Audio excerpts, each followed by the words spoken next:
Right, so I am Grace, and today I'm taking a turn at interviewing Maurice, who runs Ocean Diver, and we're going to be talking about the dive site that is Wraysbury. So first, I just want to ask, why do we go there as a club? It's local. It's very easy to get to, so it's just around the M25. And it's really nice to spend time with each other, you know, on the surface interval. It's really good. And it keeps our fins wet. We can't always get down to the sea, and it's quite a nice place to just go to for a day and catch up with people. Cool. So talk us through what happens when you get there. So what would a new person, like a new diver, someone that's new to the club, need to know before they go? So you need to bring along cash. Make sure that you've got some cash with you. You can use your card in the shop, but otherwise bring cash along. So little sort of hints and tips, really. We come off on junction 13. Make sure you get right over to the left, head round and follow the signpost through the village and keep going. If you hit the railway station, you've gone too far. So we often go there, don't we, to the railway station and park up and catch up and have a natter before it's open. Yeah. Because don't queue outside because the residents don't like it. When you go in, make sure you drive very slowly and you'll be told where to park. Things right at this time of recording are obviously a little bit new and strange. They're actually opening up again tomorrow.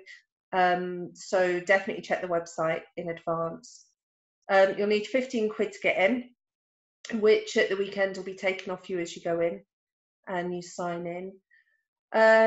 Make sure you do sign in, and you know, everything after that sort of depends on what you're doing, really, whether you're training, or if you're training with us, then we will always sort of send a message to make sure you know where we are if we're held up in traffic or anything, or if you're diving with us as a club, we will sort of keep a lookout for you. Yeah. So what kind do they have available there? So what facilities? Underwater as well, underwater attractions, what do they have? So above water, you've got your changing rooms, toilet. There's an accessible toilet as well. You can get the key from them.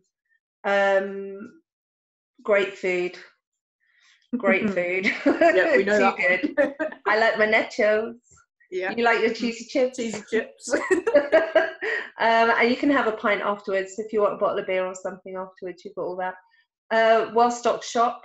So if you need something last minute, you know, O-ring or whatever, that's dead easy to get. Or if you're looking for something, Joe will sort of help you out, or any of them will help you out and give you advice on what to buy, which is, you know, it's really good. They'll order it in for you, which is great.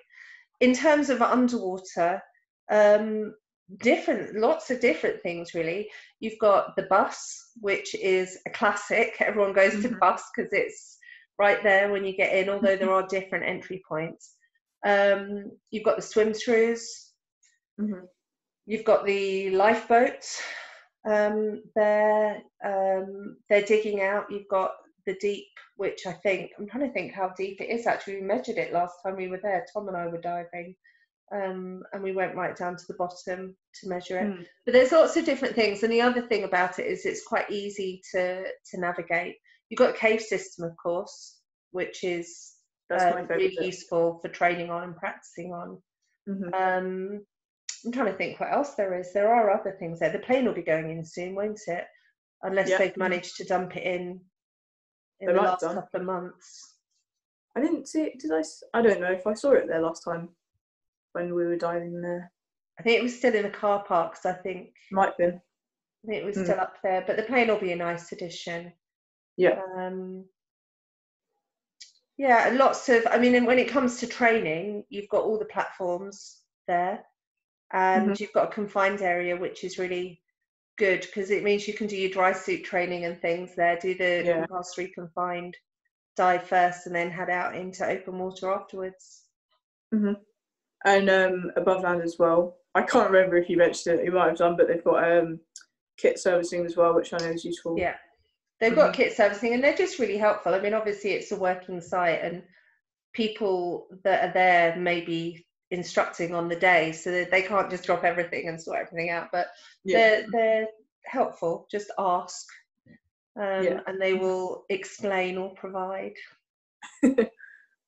So what funny stories have you got from our club diving there?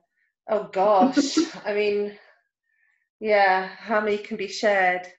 In fact, what I was thinking about, we were supposed to be doing some rescue refresher stuff for before we go into the sea, and I was remembering, it might even be 2 years ago when we were there, and we had a rescue course running, and somebody who was very enthusiastic, but very, when you're doing your rescue training, you get quite hyper alert where you're looking for what's happening. And we'd got in for a dive, and the diver knew that we would be doing some element of separation, and so they spotted a diver and pelted over over to get this diver and rescue them, and started trying to drag them, and we were bombing after this diver, trying to grab her back, and was like, no, because she just interrupted a bloody training session that somebody else was running, and it was a complete stranger. I had to buy a beer for that one. It was like not great. But I don't know how many times I've got lost in Wraysbury as well. And do you remember the time that the guy's car broke down and he had to call the AA? I wasn't there, but I saw it on Instagram. Yeah, that was funny. That was good. It got on the AA's Instagram as well, didn't it? Yeah, they put it out there and used it for their publicity, and it was like, they said they'd be 40 minutes, so I said, right, let's jump in and get a dive done. And just as we jumped in, they turned up. So so there's us in our dive kit while the AA is sort of trying to get their paperwork sorted while we were in the water. But amazing. Yeah, it's just a nice chilled out day, isn't it, really, at Wraysbury? Yeah. Sit back and have a chat and catch up with folk. Mm-hmm. You always bump into someone you know. Oh, 100%. Yeah, I don't think I've ever been there without seeing at least one person. I think that's pretty much it, unless you want to add anything else about Wraysbury. No, I think it's a really good setup for making sure that we get in the water. Nice place to train. Viz can be a bit challenging, but then the viz will only ever be as good as our buoyancy. Exactly. And we have to learn somewhere, and I also don't mind it. I also don't mind training in pool viz, because I always think you want more challenges when you're training, rather than training in absolutely perfect conditions and then going off and having a dive and facing those challenges there. So the viz aspect doesn't bother me at all, really. But no, we'll be heading there again soon, and we'll have to find some time to get in and have a refresher. Definitely, yeah. It's been too long. And definitely cheesy chips or nachos. Yeah. Oh my gosh, I can't wait. With a Diet Coke or a coffee after you've been diving, depending on whether it's winter or summer. Yeah, that's definitely the best part. Yeah. And keep a lookout for the pike. Oh, You've got to keep a lookout for the pike, haven't you? I've never seen the pike. I haven't. Tom sees them all the time. Really? And yeah, I think I saw them. I don't know whether it was the same one or not. I can't tell the difference between them. But I saw them about 3 times on 4 dives with Tom, because he just seems to attract them.